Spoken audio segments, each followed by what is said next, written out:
You go first. Well, guys, here we are, Thursday evening, right? And unfortunately, there's still a bunch of parts that haven't showed up.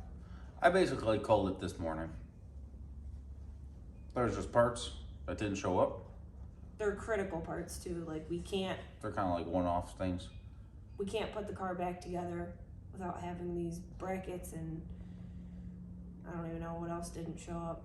There's packages that A came bunch with of stuff. packages were coming daily, but stuff still didn't show up, which sucks because you paid for overnight shipping, next day air, whatever. We've probably paid $300 or $400 additional in shipping to try and get the stuff here, and it just hasn't shown up yet, which isn't our fault, isn't anyone else's fault, but It's just kind of the cars that are dealt. So with everything going on right now with like, I don't know, shipping delays and manufacturing delays and this and that and material sourcing and stuff like that, it just gets difficult.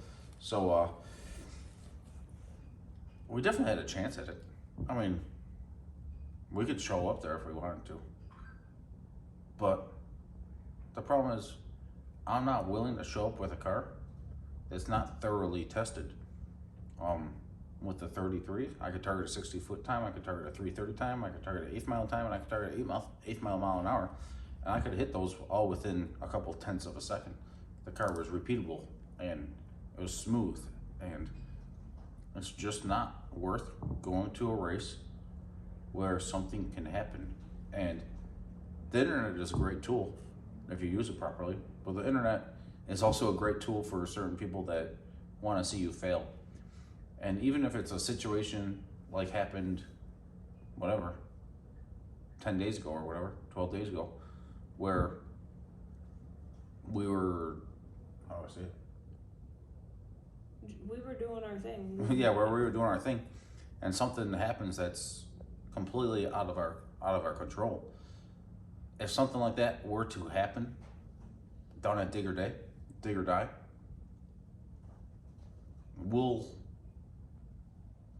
the risk isn't there. The risk and reward isn't there. It's just, if something were to happen, whether it's like, even if we like, let's say we pick up a piece of metal off of someone else's car or something like that, right? Let's say the tire gets cut open from running over something in the friggin' track or in the staging lanes or something stupid, right?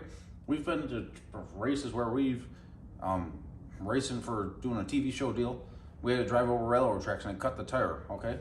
If something like that were to happen, where something completely out of the ordinary, something completely out of our control happened, it would just be a shit show.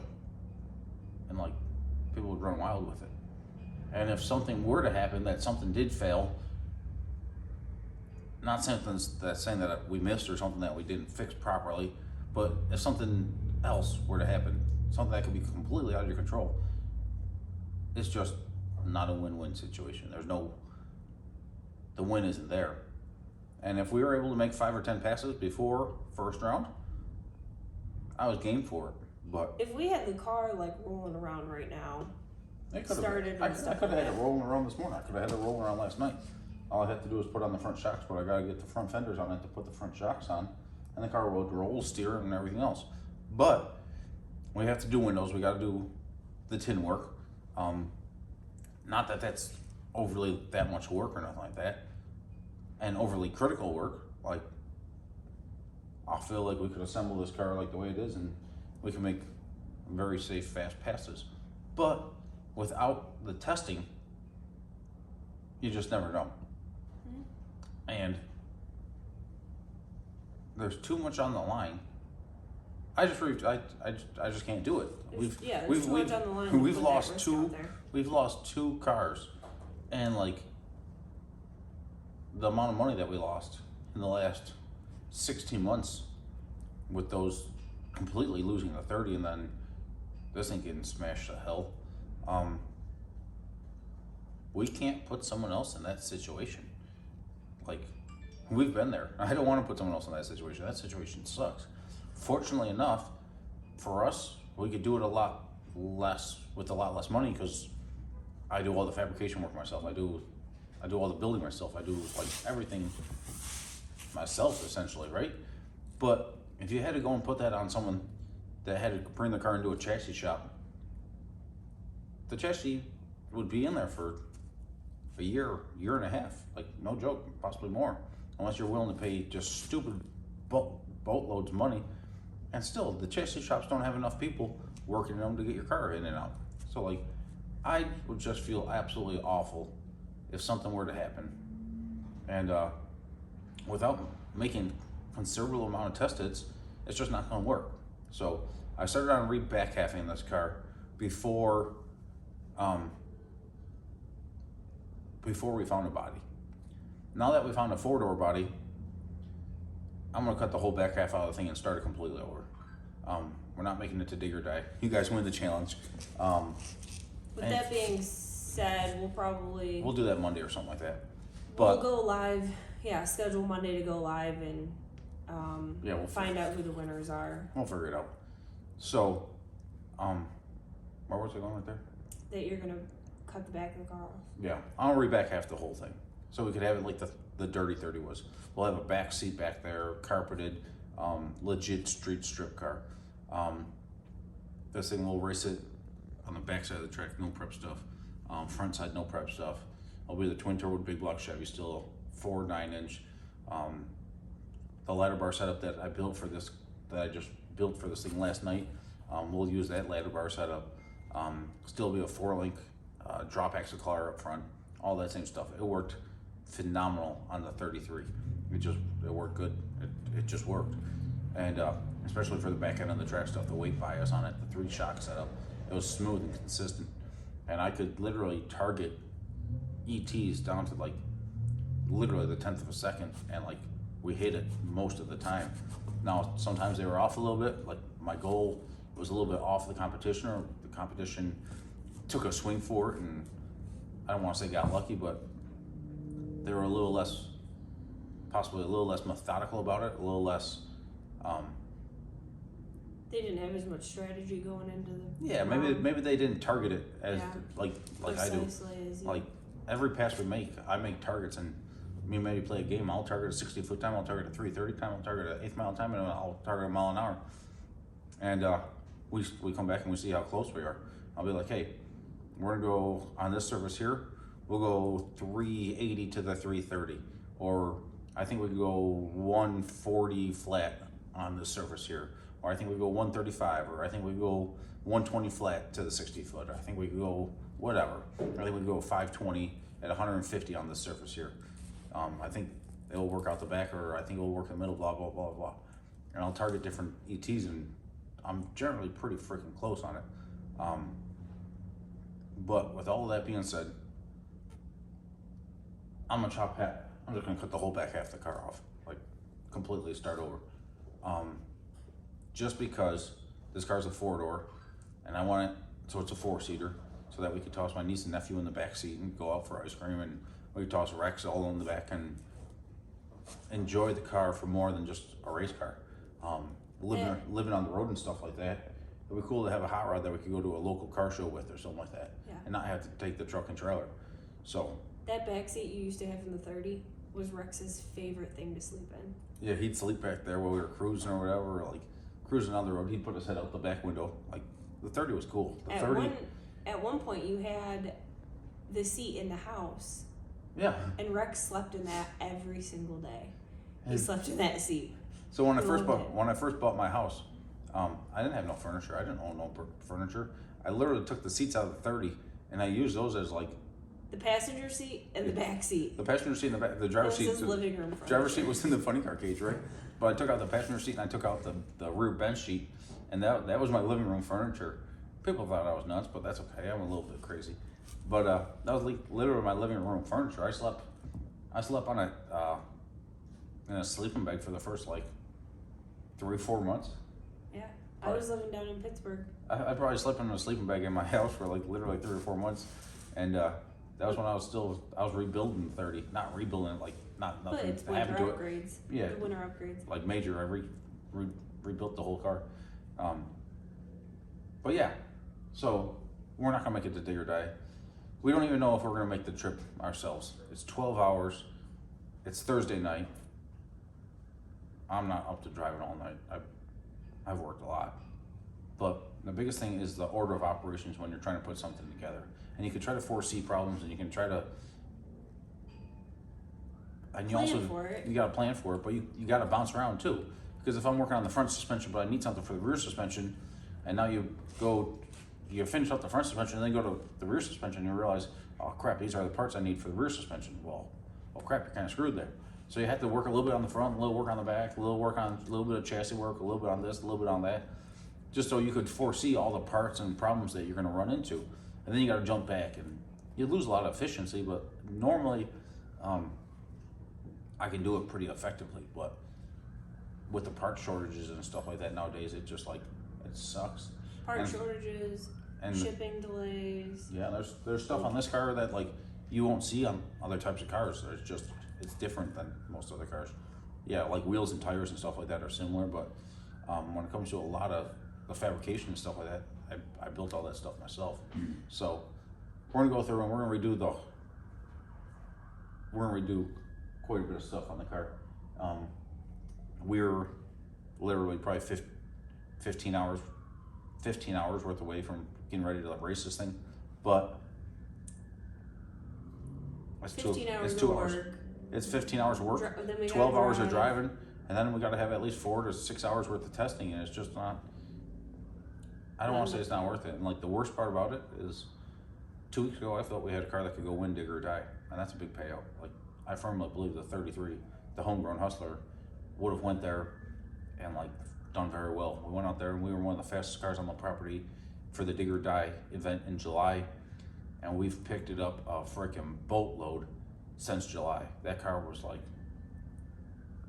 we made some passes that like surprised the hell out of me. Like started like, okay, it's taking everything we're giving it. Like let's find out where the wheel speed is, or where the slip is, where the limitations are with this chassis. And like we didn't find it. That car was going to be something special. And performance wise, I want this car to live up to that car, and coolness wise, I want this car to live up to the coolness of the 30. The homegrown Hustler didn't have the cool factor as the 30 did. It had the performance, like we've won faster than the 30 ever did on its like 10th pass or something like that, on its 10th pass. Like, so performance wise, it was something special. We went almost just as fast as we ever did on the 30. We did that on the street with the homegrown Hustler, and that car was freaking like, that car was special. And I had drained my bank account to have that car back right now, just so we could go to dig or die, because like, I feel like that would have been a wise investment, because that car was like, It was working. it was working, like it was working. We were getting everything lined out. Could we say how fast we went? I mean, there's a lot of different we were things on a that are gonna be surface. the cars. We were on a surface very, very similar to what dig or die was, and we went a 533 at 148 miles an hour, and we carried the tires from 2.8 to 5.3 when I took my foot out of the freaking thing, and that's getting it. Like that's getting it. And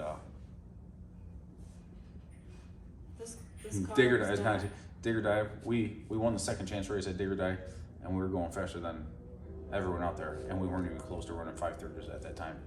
So, yeah, that one stings. That's worse than losing the cars. I was so excited to show up to dig or die with the homegrown Hustler, and the car was something special. What's the first race that's coming up in the spring? I don't know. I don't care.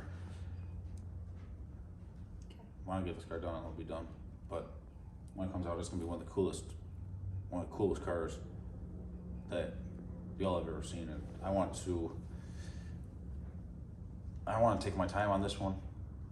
Not that I didn't take my time on the homegrown Hustler, but there's things that were like ratty about it, and that, like it's rat rod, right? But like at the same time, nothing to do like craftsmanship wise, but like some of the aesthetics and stuff like that. I like to do some really cool additional features on this car that I just never got to with the homegrown Hustler.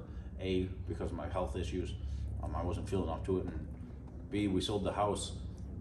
We closed on the house a week after we first got the car running and driving, so we were either working out of a friend's garage, out of the trailer, or this or that. But I don't know, maybe we'll install the heat in Donnie's, and I don't know, maybe we'll go we sold the pickup truck, so maybe we'll go and insulate the garage for him, or insulate half the garage for him, so we can work in it this winter and have a little bit of heat in here. But our goal was to be down south most of this winter and traveling, but this setback sucked. I don't know how else to say it.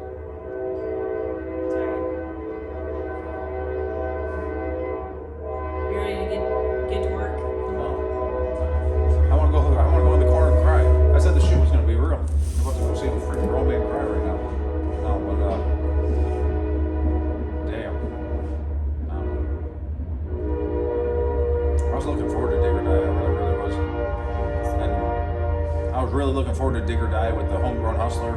And I was like, you know what? We'll go there with this car, and the chassis is going to be a little bit shorter. The wheelbase is going to be a little bit shorter. The weight bias is going to be different, but I could swing from the hip and get pretty freaking close. I've been doing this stuff a lot, and like, we do it a lot. Like, I've been doing it for pretty hardcore for 10, 12 years now. Well, no, it's 2021. So I've been doing this stuff pretty hardcore for a solid 12 years now. And the amount of passes I've made is more passes than freaking like most people will make in like a freaking lifetime. Like, we race a lot and we test even more. So and you study a lot, so yeah. Like Donnie, a good friend, we're at Donnie's house right now. We were in there and we were talking about some things. And I said, I treat it like game tape, like people that like going to football and stuff like that. Like, I study this stuff, like I study it. But it is what it is. We're just gonna regroup, and this car's gonna be freaking cool when it comes out. I want this car, when it's done, I want it to be able to be showcased at PRI or SEMA or something like that if one of the marketing partners want to jump on board. Or I'm 30 years old now, so I missed the 30 under 30, the Drag Illustrated deal. So I'm too old for that now. But I still have goals, and like, I don't want this car to be anything less. I don't want to take it a step back in the evolution.